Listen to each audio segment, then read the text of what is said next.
Herkese merhabalar. Lezzet Sistem'e hoş geldiniz. Bugün mutfağımdan kahvaltılarımızın vazgeçilmezi olan mis kokulu muhteşem bir çilek reçeli tarifimiz var. Ölçüsü, kıvamı tam yerinde olan çilek reçeli tarifimi gönül rahatlığı ile deneyebilirsiniz. Reçelimiz cam gibi parlak, kıvamı ne çok sulu ne çok koyu. Çilek reçelimizin püf noktalarına dikkat ederek yaparsanız sonuç daha güzel olur. Bunun için videomu sonuna kadar izlemenizi öneririm. Çilek reçelimizin ölçüsünü ve tarifini açıklamalar kısmına yazıyorum. Oradan da bakabilirsiniz. Tarifimizin yapımına geçelim. Çilek reçeli yapmak için öncelikle aldığınız çileklerin taze olmasına özen gösterelim. Aralarında varsa çürük ya da küflenmiş çilekleri mutlaka seçip atıyoruz. Sonra çilekleri bol suda birkaç kez fazla zedelemeden güzelce yıkayıp temizliyoruz.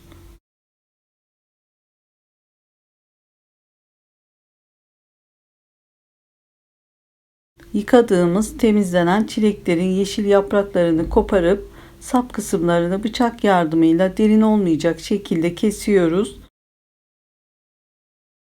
Sonra suyunu süzmesi için bir süzgecin içerisine koyalım. Çilekler büyükse 2'ye ya da 3'e kesebilirsiniz. Benim kullandığım çilekler küçük olduğu için bölmeden bütün olarak bıraktım. Çilekler hazır, bir sonraki aşamaya geçiyoruz. Bu aşamada çilekleri şekerde bekletiyorum. Su ilave etmeden reçel yapmak istiyorsanız çilekleri şekerle 5-6 saat bekletiyoruz. Bu sayede çilekler suyunu salacak. Reçeli kendi suyunda kaynatarak reçelimizi yapıyoruz. Bu yöntemle mis kokulu çok lezzetli çilek reçelimiz olacak. Ortalama temizlenmiş 1 kilo çilek için 4 su bardağına yakın yaklaşık 800 gram toz şeker kullanıyorum. Çilekleri geniş bir tencerenin içerisine biraz çilek, üzerine biraz toz şeker dökerek bu işlemi şeker ve çilek bitene kadar tamamlıyoruz.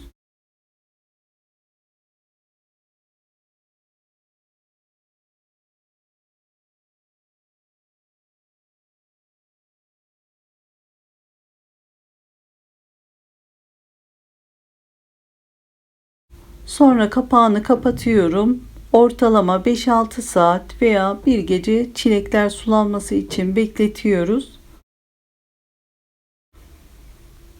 Şekerde bekleyen çilekler sulanmış. Gördüğünüz gibi tamamen çileklerin kendi doğal suyu. Ekstra su eklemedim. Bir kaşıkla tabanına çöken erimeyen şeker varsa hafif karıştıralım ve kaynatma aşamasına geçelim.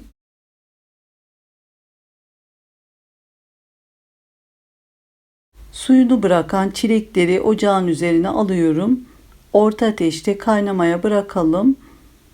Tabanında erimeyen şekerler varsa yanmasını önlemek için kaşıkla hafif karıştırıyorum. Karıştırmazsanız şekerler yanar. Reçelin rengini karartır, tadına acılık verir. Buna dikkat edelim.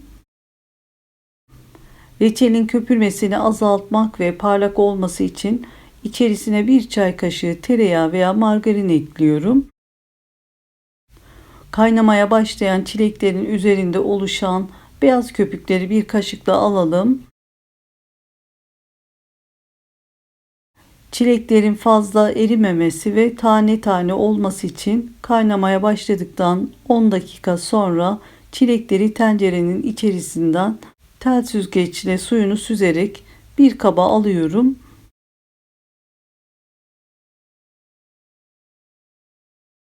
Ve bir kenarda bekletiyoruz. Daha sonra reçel suyu kıvam alana kadar orta ateşte ortalama 10-15 dakika kaynatmaya devam ediyoruz. Reçel suyu yoğunlaştıkça üzerinde büyük baloncuklar oluşur. Bu da reçel suyunun yoğunlaştığını, kıvam aldığını gösterir. Bu aşamada küçük bir porselen veya cam tabağın içerisine reçelin suyundan 1-2 çay kaşığı alıp buzlukta 2 dakika bekletiyorum. Soğuyunca kıvamına bakıyoruz. Yoğunlaştığını görüyorsunuz ve tekrar çıkardığımız çilekleri tencerenin içerisine alıyorum.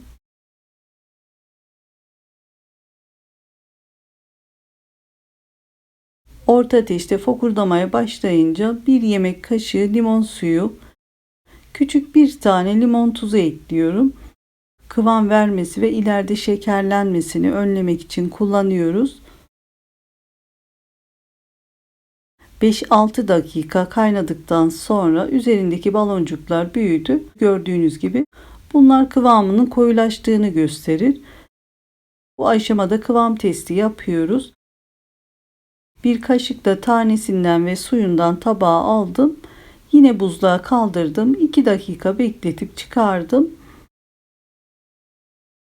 Suyuna kaşıkla çizik atıyorum. Reçelin suyu hemen birleşmiyorsa reçelin suyu kıvamı olmuş demektir. Reçelimizin altını kapatıyorum. Ocaktan alıyorum. Reçelimiz tam kıvamında ve tane tane oldu. Çileklerde gördüğünüz gibi ezilme yok. Cam gibi parlak olan reçelimiz ne çok sulu ne de çok koyu, tam ekmeğe sürülür bal kıvamına yakın çilek reçelimiz olmuş demektir. Artık sevdiklerinizle birlikte kahvaltı sofralarında gönlünüzce tüketebilirsiniz. Çilek reçelimiz ortalama 30 dakikada oldu. Soğutmadan sıcakken temiz kavanozlara dolduruyorum ve kavanozları doldururken huni kullanırsanız daha kolay dolum yaparsınız.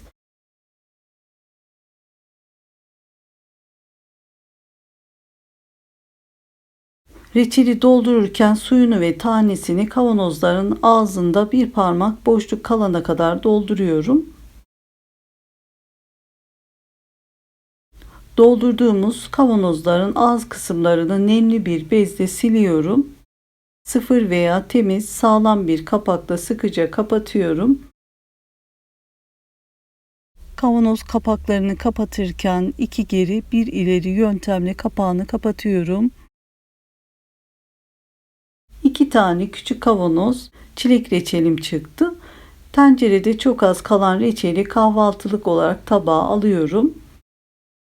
Tam mevsiminde hazırladığım mis kokulu ve çok lezzetli çilek reçeli tarifimi kesinlikle denemenizi tavsiye ediyorum. Deneyecek olanlara da şimdiden kolay gelsin, afiyet olsun. Kavanozların vakumlanması için kapattığımız kavanozları sıcakken ters çeviriyorum. Soğuduktan sonra düz konuma getiriyoruz. Serin, karanlık, kuru bir yerde yaklaşık 1-2 yıl bozulmadan saklayabilirsiniz. Dilediğiniz zaman da tüketebilirsiniz. 1 kilo çilekten yaptığım reçelimizi ortalama 30 dakikada hazırladım. Bu süre reçelimizin azlığına ve çokluğuna göre değişebilir. O yüzden süreye takılmayın. 1 kilo çilekten 2 tane küçük kavanozumuz çıktı. 30 dakikada hazırladığım şekerlenmeden uzun süre dayanan çilek reçelimiz hazır. Soğuduktan sonra dilediğiniz zaman tüketin. İster hemen yemeye başlayın, isterseniz kışın afiyetle tüketin. Bir videomun daha sonuna geldim. Videomu buraya kadar izlediyseniz, beğendiyseniz beğeni ve yorumlarınızı bekliyorum. Henüz kanalıma abone değilseniz abone olarak bana destek verebilirsiniz. Videomu izleyen herkese çok teşekkür ediyorum. Başka tariflerde görüşmek üzere. Hoşça kalın, sevgiyle kalın. Allah'a emanet olun.